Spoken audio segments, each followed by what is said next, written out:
Okay, as we begin today's lesson, today you're going to learn how to take the derivative of composition functions by use of the chain rule. And if you watch this, this is going to show you a little bit of a review from last year.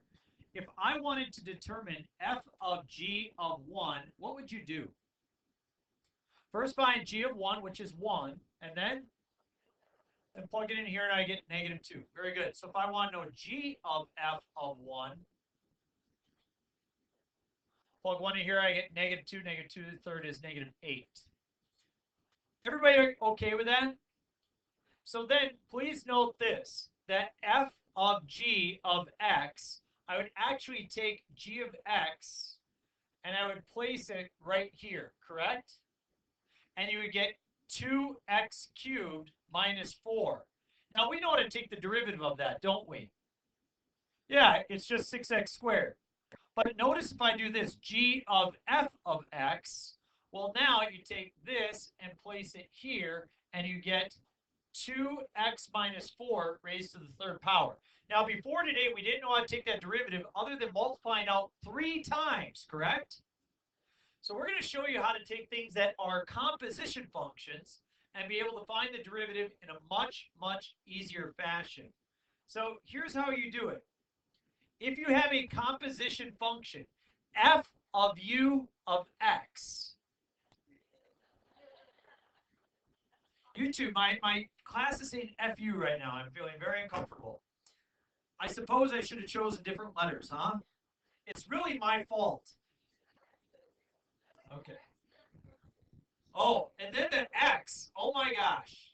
If you had to like pronounce that, like if you were an English language learner. Wow, man, that'd be okay.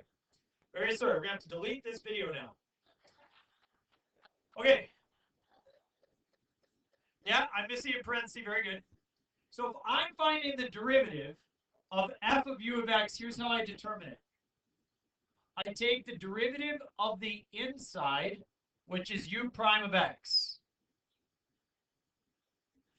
And Isaac, stop laughing. You're only encouraging them.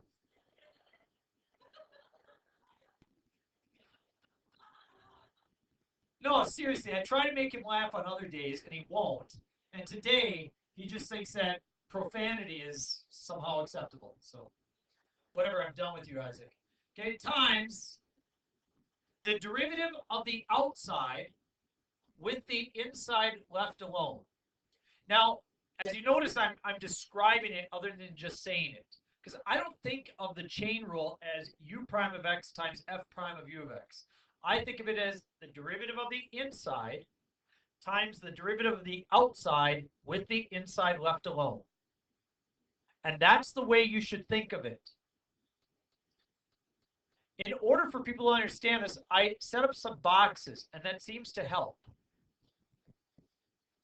And so what we have is instead of writing f of x, I write f of u.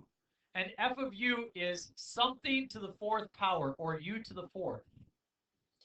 U of x is the inside function. What's the inside function? 2x plus 3. Now I simply find the derivative of each. The derivative of u to the fourth, 4u cubed. The derivative of 2x plus 3, 2. Now, it tells me that I take u prime of x times f prime of u of x. So I multiply these together. When you multiply these together, what do I get? 8u cubed. However, I should remember to take what u is and plug it back in. That's why the arrow sits there. So notice how the arrow points here. It reminds me to take 2x plus 3 and plug it back in. So I get 4 times 2x plus 3 cubed. That's the derivative. That's your answer. So no need anymore to actually multiply it out 4 times. Use the chain rule. Somebody, what is f of u in this example? U to the fifth. What is u of x? Yes, Sydney. Oh, I'm sorry. it should be 8. I don't know why I got rid of it. I looked at this 4 here and I forgot. I got ahead of myself, sorry. My bad. What's the derivative of u to the 5th? 5u to the 4th? What's the derivative of 1 minus 2x minus x squared? Negative 2 minus 2x. So therefore, the derivative is this thing, or negative 2 minus 2x times 5u, which is 1 minus 2x minus x squared, all raised to the 4th power.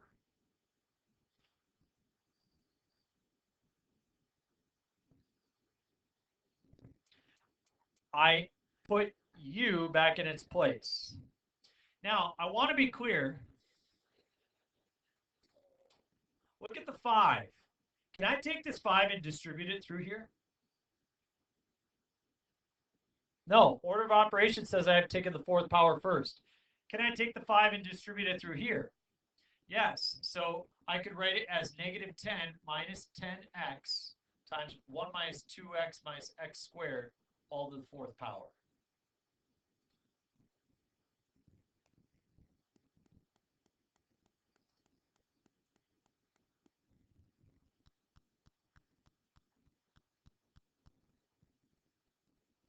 That's the answer.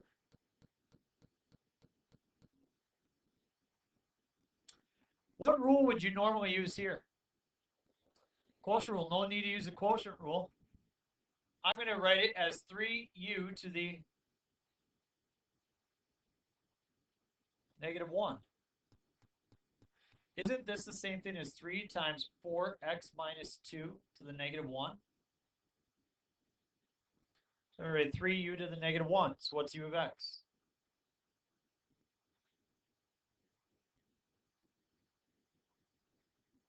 Four x minus 2. What is u prime of x? U prime of x is 4. What is f prime of u?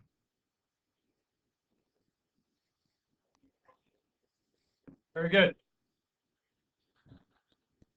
So now the rule is I multiply the two together and I plug u back in. So if I multiply these two together, I'm going to get negative 12 over 4x minus 2 squared.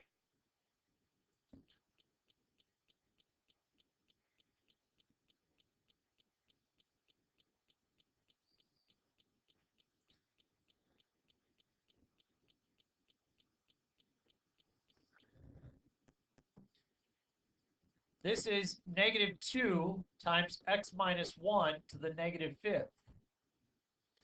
So what would I write for f of u? Negative 2u to the negative 5th. What would I write for u of x? What is f prime of u?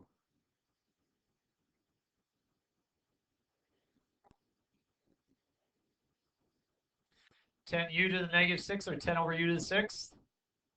What is u prime of x?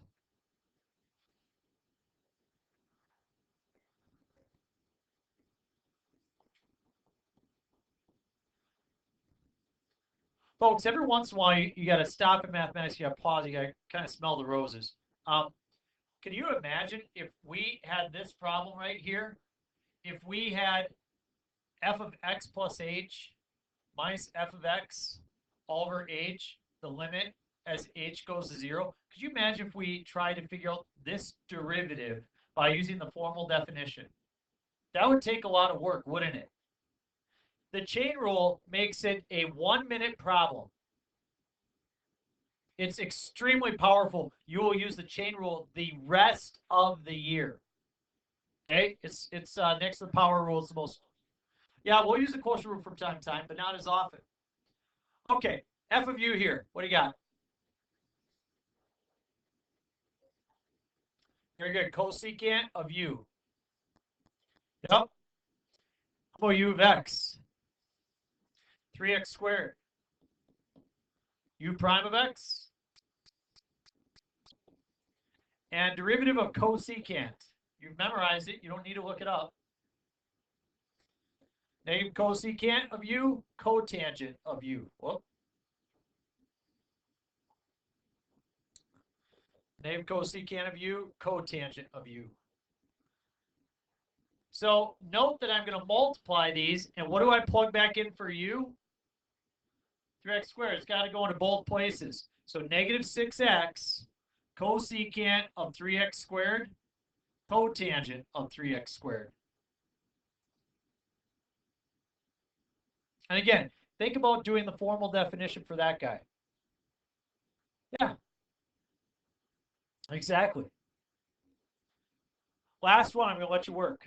Derivative, f of u is going to be sine of u. What's u of x? What's the derivative of tangent of x?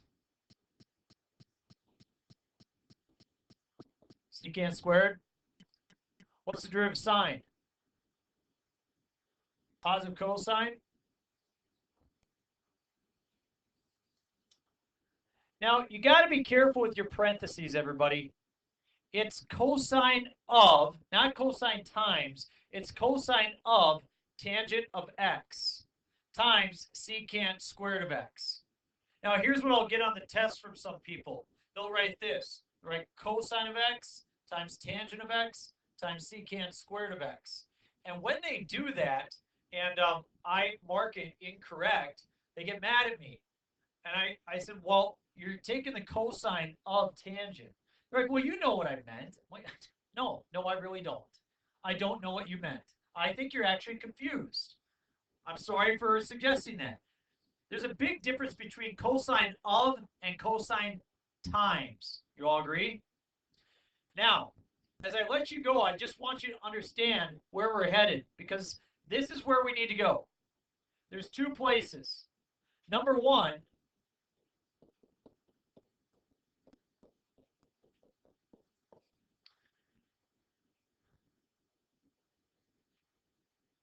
do you understand that when you see that you have the chain rule twice?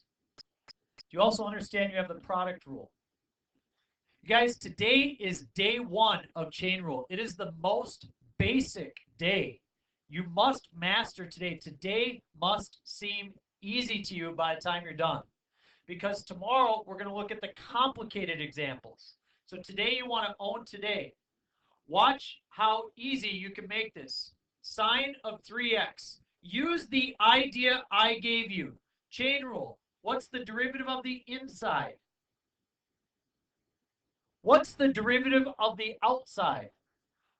Of the inside left alone. No box is set up. Boom. There it is. Watch this. What's the derivative of the inside? 2. What's the derivative of the outside? 5 this thing to the 4th, right? So it will be 10 of that thing to the 4th. Because the derivative of the inside was 2 times the outside. See that? So eventually, it might not happen today, but trust me, I won't set up the boxes for the chain rule. We will do the chain rule when it involves one step. We will do it in one step. If you want to set up the boxes every time, go right ahead. That's fine. I have students who do that on the AP exam. And they get the problems right. But without a doubt, there will come a time in class where I will, just like if I ask you what the derivative of the square root of x is, right now you know that's 1 over 2 roots of x. Okay? I will not slow down for the derivative of sine of the derivative of sine of 3x. I expect that eventually, within a couple days, you all can look at that and say, oh yeah, it's 3 cosine of 3x. Okay? So, today must become second nature.